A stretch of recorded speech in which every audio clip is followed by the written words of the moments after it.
Welcome to Behind the Story, where we find out the story behind your favourite stories. My name is Lisa Renee from the Collab Press, and I'm also a rom-com author. Today we have a guest, Jessica Wakefield. She started penning really bad Anne of Green Gables fan fiction as a kid, has a lifelong love of the Sweet Valley High books, and after she stopped blogging, knew it was time to focus on her love of writing. When her eldest turned 4, she finally sat down to write the love stories that had been roaming around in her head for as long as she could remember. Jessica, welcome to Behind the Story. Hi, thanks for having me. So for those who aren't familiar with you, tell us a little bit about yourself and what you write. I grew up in a small country town in New South Wales called Gunnedah. So that's why I set my books in small towns in America, though, because I'm still a small town girl at heart. I'm not a farm girl, I need to clarify that. I'm a townie, full-on townie. I don't know anything about farms, nothing. And that's okay. Um, and I live in Newcastle now with my husband and our 2 daughters and our mini Groodle Ginny. She's fluffy and bouncy and a puppy still. And I love giving her cuddles. And that's pretty much me. And I was a high school teacher. I went back to being a high school teacher after a 14-year break this year. And that was a whole new level of wow. I mean, I'm only doing casually only 2 days a week. But yeah, it was definitely like I think after my first day, I was like, oh my gosh, what have I done? It was so full on. Oh my goodness, I can imagine. So what are you It was really teaching? like, Are you just a relief um, teacher or doing everything, or is it a particular subject? I'm English history trained, so I'm often in those areas, but I have been everywhere, music classes, jewelry making classes, special ed, science, um, and I'll be like, kids, I know nothing about science, but just working what the teacher's got. Don't ask me any questions about it because I don't know the answers. So you have to like set the mood as soon as because you're the relief teacher and they know, oh, has she got this weak spot? Are we going to just run amok on her? Yeah, you do. You Do you do. have I to mean, set I like think I've been, firm? I'm not fun, like, or do you come in yeah, like no, being I'm not fun? fun. No, I'm definitely not fun. I actually teach mostly at my daughter's high school, and I bet she loves she's that. fine with it. Yeah, she's actually fine with it. I have a little fan club, not her, but her friends follow me around school. Hello, Elena's mom. Um, but other kids in her grade come up to her and go, "Oh, I've got your mom." Your mum told me off. And I said to my daughter, I said, oh, look, honey, I'm a casual teacher. I've got to be a bit stricter because I don't know these kids very well and they'll take me for a ride. And I Yeah. mean, they totally have. I've had kids who weren't meant to be in the class. I've had kids just walk out. Um, I've been late for one class and then took 15 minutes for kids to get a key to get into the classroom. So we're just standing in the backyard area of the school. I'm trying to it's a wild ride, really. You got to be prepared for anything when you're a casual teacher. Yeah. So Um, do you feel like, so how many years ago it was and to now, do you think things that got worse in the classroom, harder and more difficult to manage, or Look, teenagers are still teenagers, so that it was hasn't pretty bad changed. back then anyway, wasn't it? I mean, well, they're just teenagers, so some are really good, some are, and then others you really feel a lot of compassion for given their circumstances. But I think the biggest hurdle I've had is the technology. So when I was teaching 14 years ago, we just wrote, you mark the roll on paper and you handed it into the office. Now there's an app and I have my phone in class with me. I was using Google Translate with another student who didn't speak English very well while trying to organize the rest of the class at the same time. I'm like, okay. So it's taken me a long time to get my head around the tech side of it. I can That's the imagine. biggest change. Yeah. And But otherwise, electric whiteboards these days, isn't it, or something? yeah, I'm figuring out how to use those. I'm getting better. Kids still laugh at me like, what are you doing, miss? I don't know what I'm doing, guys. Can someone demonstrate how to use this whiteboard? Yeah. And Yeah. there's always a willing kid. Yes, definitely. Awesome. All right. Well, your upcoming book right in front of you is the next installment in the Trinity Lakes multi-author series. So let's just read the blurb. Despite turning over a new leaf, circumstances conspire against Hayden Donovan that sees his bad boy reputation the centre of a viral social media outrage. His past won't let him be the better man he's determined to be. When his nutritionist Rachel turns up to find him in Trinity Lakes, he sees an opportunity to strike a deal. He'll help her get the medicine her mother needs if she'll help him show the world he has truly changed. What's the story behind Right in Front of You? This was a really fascinating book for me. So, have you heard of Sunrise Publishing with Susan May I Warren? have, and yes, I know. Yeah, I've just got a feeling that you've done something that I've done. I've like pitched them with some books and then turned it into a book, which Yeah, which I'm really glad. But it sort of initiated me to start something. Well, actually, the Between Two yeah, Shores is actually something I presented with them, but it had like mental health stuff. It was a bit full on, yeah. so I wasn't sure how they'll go with that. But anyway, I ended up publishing it myself. Well, this is sort of what's happened. So, when they first started with the first season, the Deep Haven season, I submitted, and I made the final 10, but didn't obviously make the final three. Um, and I was so stoked to make the final 10. And I'm actually really glad in hindsight I didn't make the final three, because that was when 2020 hit, and writing two 60,000 word novels in Australia during our pandemic. No thanks. I don't know, we spent collectively more time in lockdown than other parts of the world. So I'm actually glad I didn't make the final three. I have actually, met the three girls that made the final three, and they're all beautiful, wonderful people, and two of them have endorsed this book. Oh, nice. And I did meet them when I went to conference in 2022.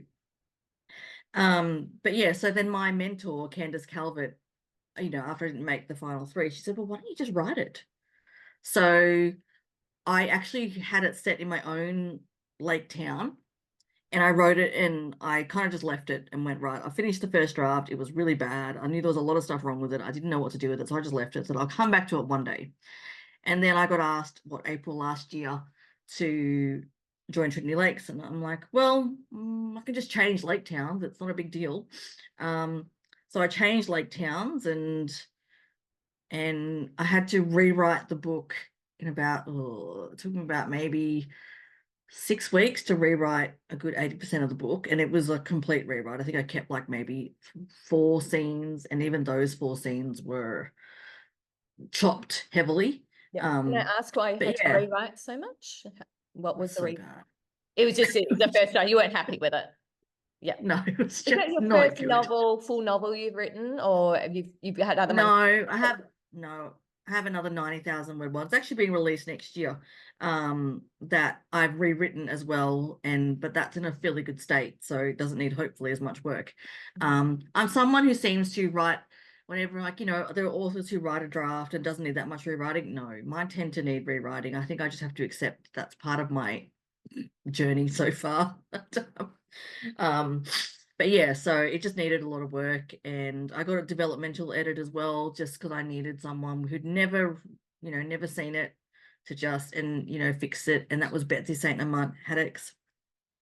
And she just went over it, and she's like, right, you need to do this, this, this, and this, and this. So I had a spreadsheet out, and I just sat there and I went through everything she told me to do, and I'm like, okay. So I just reworked it again.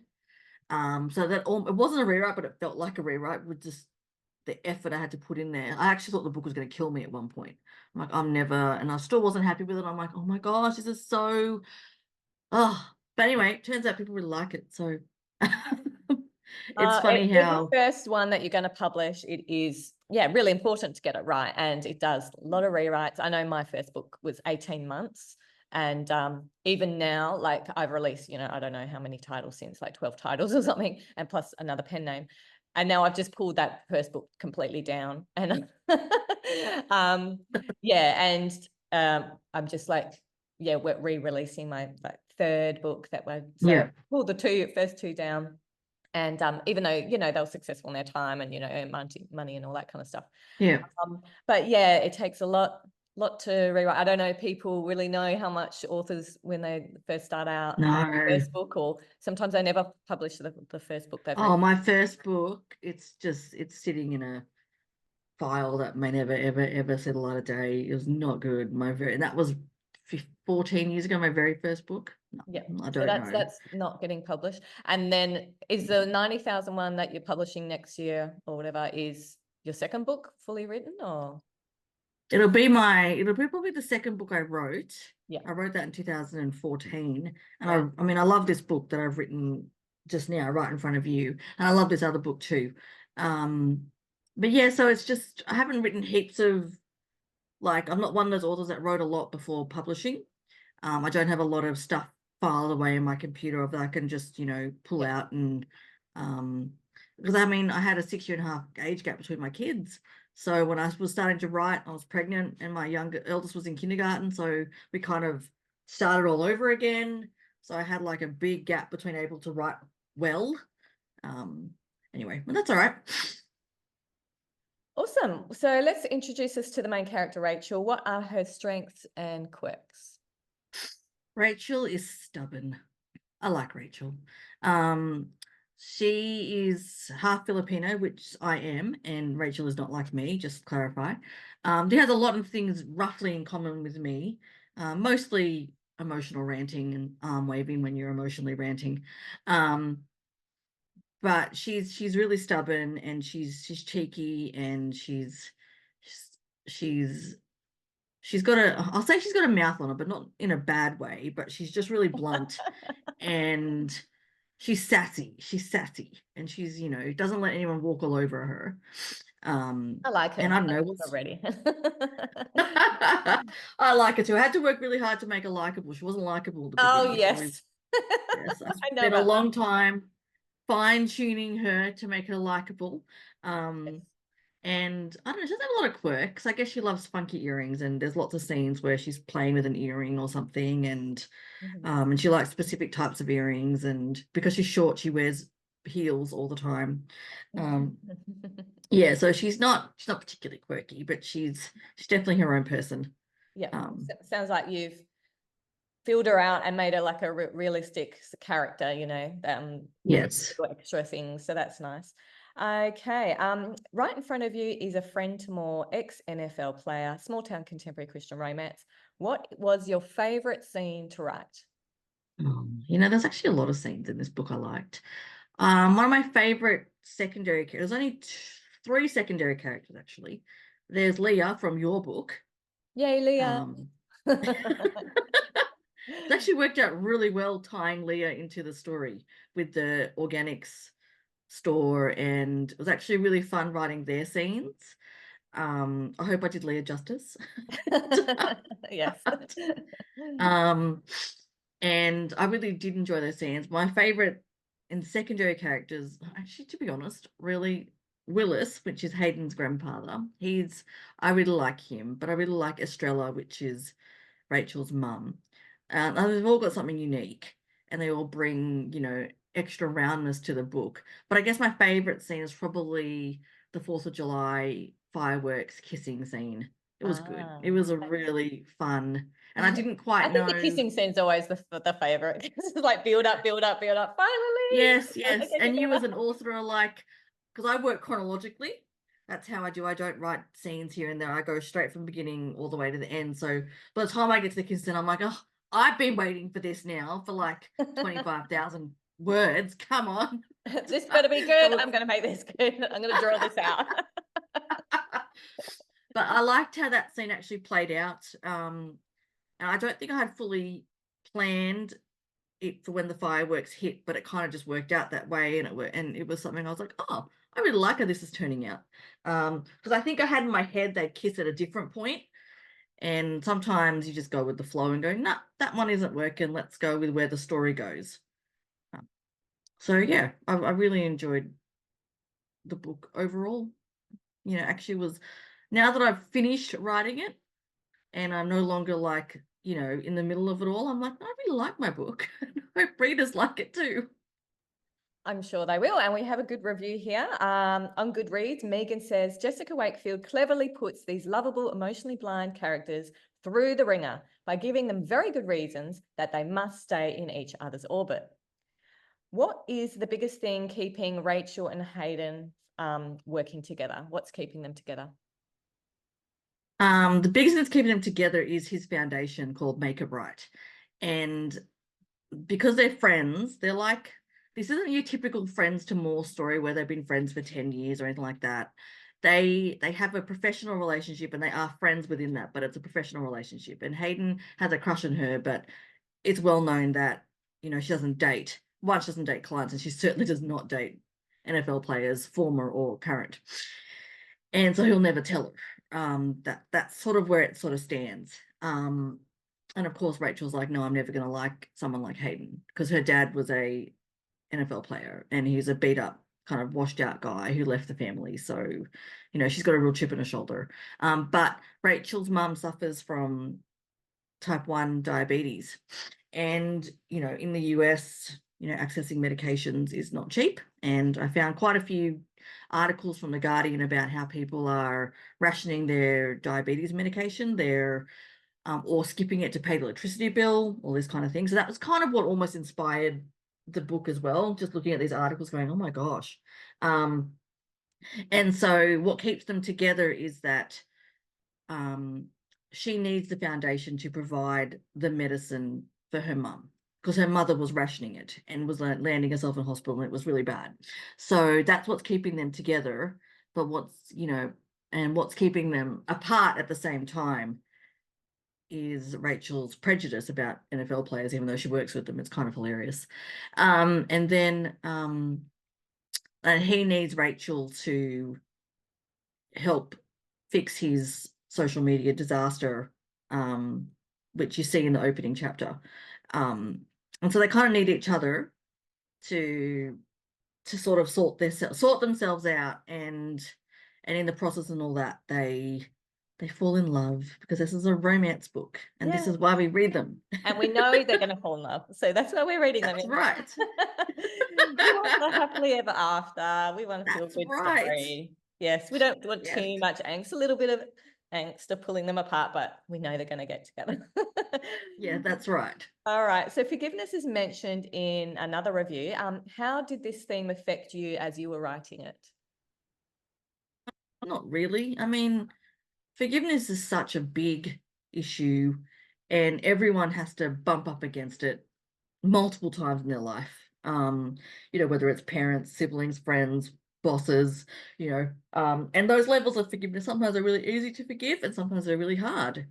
And I think what came out of it was, I've been thinking about forgiveness on and off for a long time and on various different levels.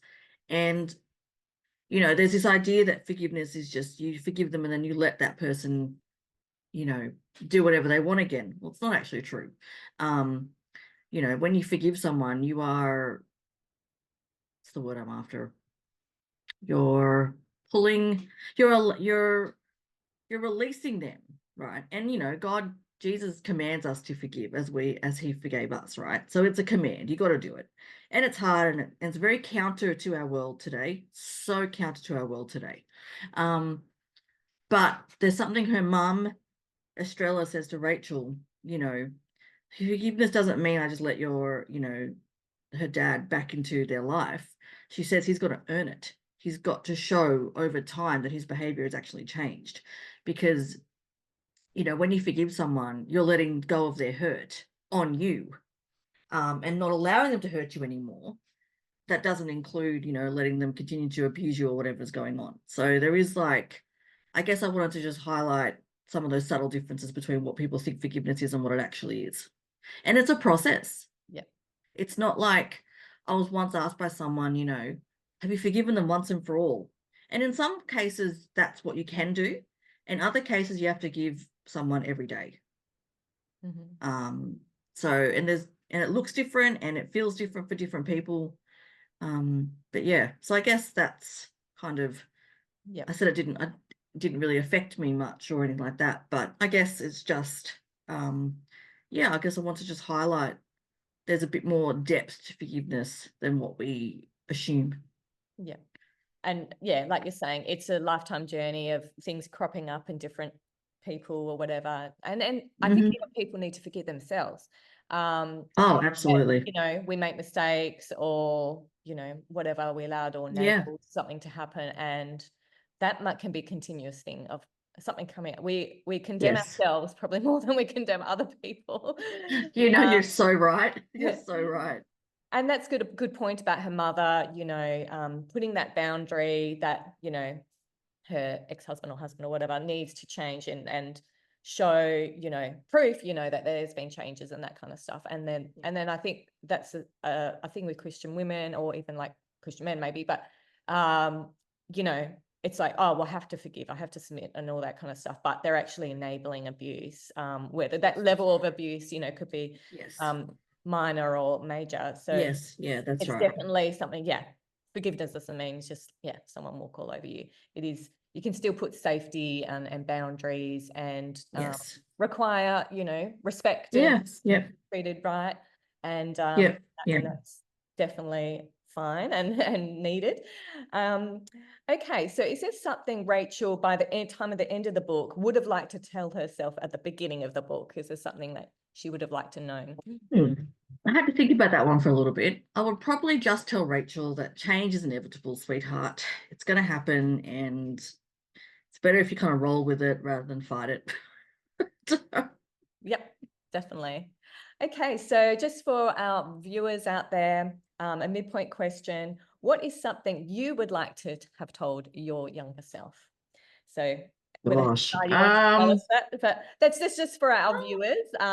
You don't have to answer Okay. if you want to, Jessica, but if you can That's think all of right. I would something. probably just tell myself that you don't have to stress about things, or also go on anti-anxiety medication way earlier than I went on it. It's okay to take I meds. didn't know. I didn't know I had anxiety 20 years ago, but it'd be nice if I knew. Yes, well, I don't think it was really as common back then to really No, know about no, all this kind of stuff. no. Oh, we have a chemical imbalance, and I could just Yes, yeah, no idea about. No. yeah, that would save a lot. Okay, so tell us, what did you like about writing in a multi-author series? I just like having the camaraderie of other authors around, and you get to bounce ideas and you get help from other people. And so, yeah, that's just fun. I love writing. I love working with author groups. Um, they all have their challenges at times, but generally it's all just fun. And it's about working. You're basically working as a giant team. So you have to make sure everyone communicates well and all that kind of things. Um, and it's just, yeah, I found it fun. And I've got other multi-author series I'm doing over the next couple of years that'll be coming out as well. So yeah, it's really fun, and it also helps decrease some of the workload, especially if you're an indie. Yeah. You kind of all get to bounce off each other and write in the same world, and your book still gets attention, but you just eases some of that stress off your shoulders.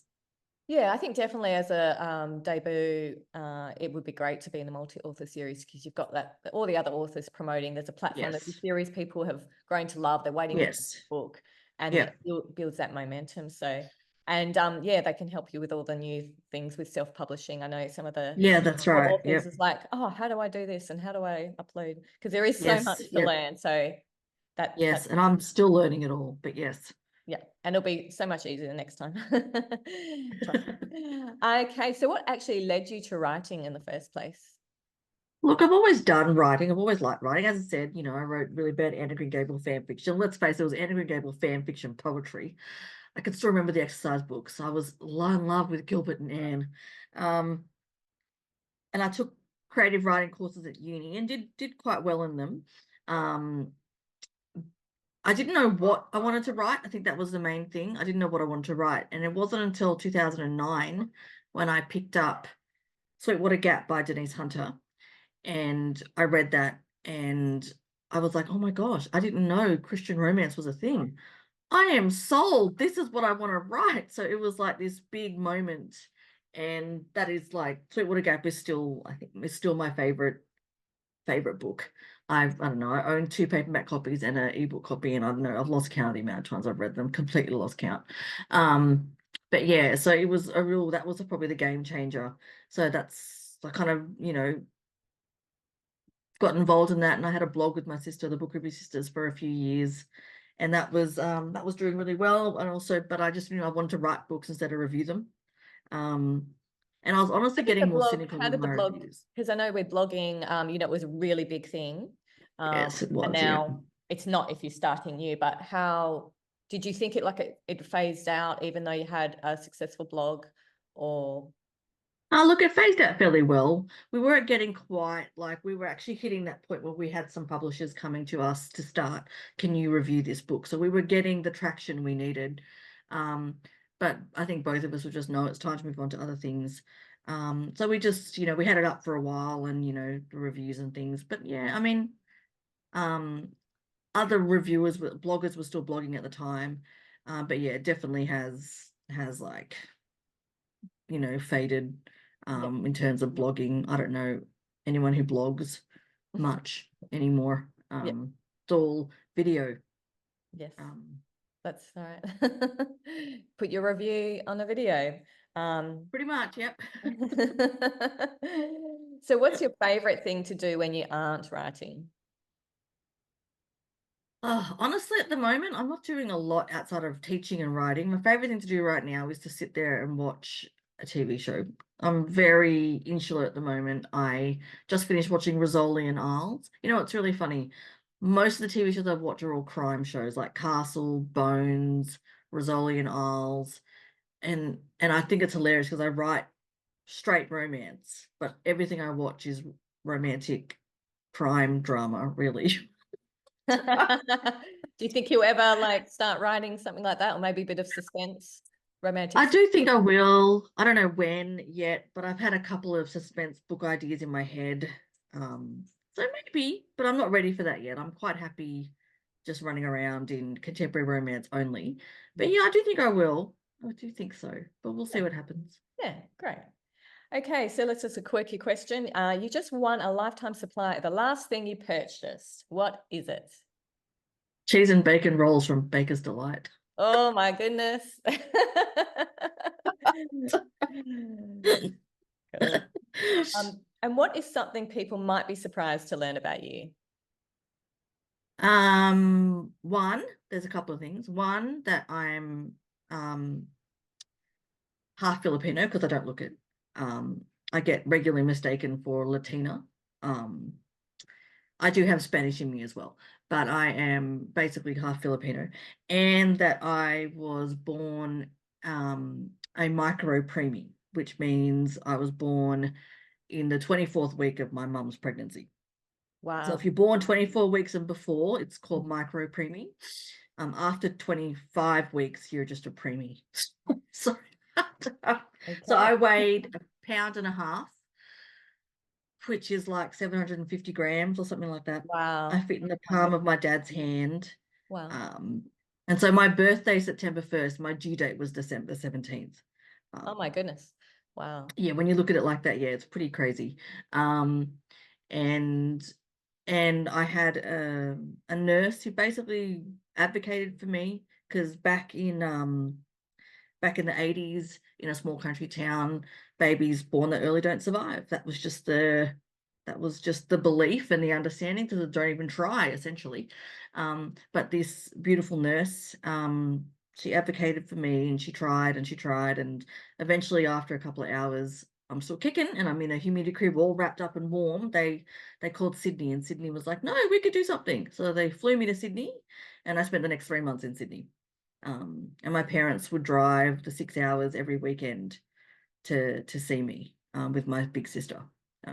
Wow. So did your Yeah. mum, was your mum able to stay with you? Like, No, no, oh, wow. no. That So would be literally different now. That would be different now, but oh, absolutely so different now. oh wow. I mean, I guess it's a long time ago, isn't it? But yeah, so no, I think my dad would finish work on a Friday and the three of them would get in the car and they'd drive through the night. So they were there Saturday morning, I guess, and they'd stay through till as late as they could possibly on Sunday, then drive again through the night. And my dad would work the 5 days and then they'd just repeat weekend after weekend, like what, 10, 12 weekends, something like that. Wow. That's amazing. Yeah, it's a I lot. think you need to weave that story into one of your backstories of your characters. This is very interesting. Possibly. Well, we're very glad that you're here, and So anyway, let's talk about what is coming next for you. What's after the Trinity Lakes? What you've got? You've got another series coming. Are you allowed to tell us what it's I about? can tell you. Yep. Yes. I've got my book called It Shouldn't Be You coming out in March, April next year, and it's a Romeo and Juliet meets Gilmore Girls inspired novel. Ooh. Um, I love this novel very much. I'm kind of in love with my hero. His name is Declan. He's a journalist with a chip on his shoulder. Um, and Addie's very much like a Gilmore Girls type of thing, but she's not Lorelai. She's probably more like Rory, really. And they kind of fall in love, except her parents hate him, and he has a big chip on his shoulder about rich people. And it really, he says to her, it shouldn't be you, but it is. So I had lots of fun writing that, and it just, again, it's about forgiveness. Actually, it does speak to her about forgiveness, actually forgiving and living in your own prison of unforgiveness. And there's lots of, hopefully, some really funny moments in there. And yeah, so that's March next year. I'm very excited about that. Wow, that sounds great. So how can people follow you to make sure they know when that's releasing? What's the best way to keep in touch? You can go to join my newsletter, which you can find at my website, jessicawakefield.com. Or I'm on Instagram.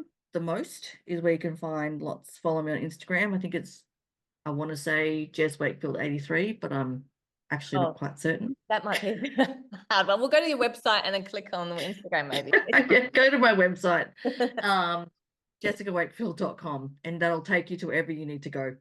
Okay, well, thank you so much for joining us on That's all Behind the right. Story. Thanks for having me.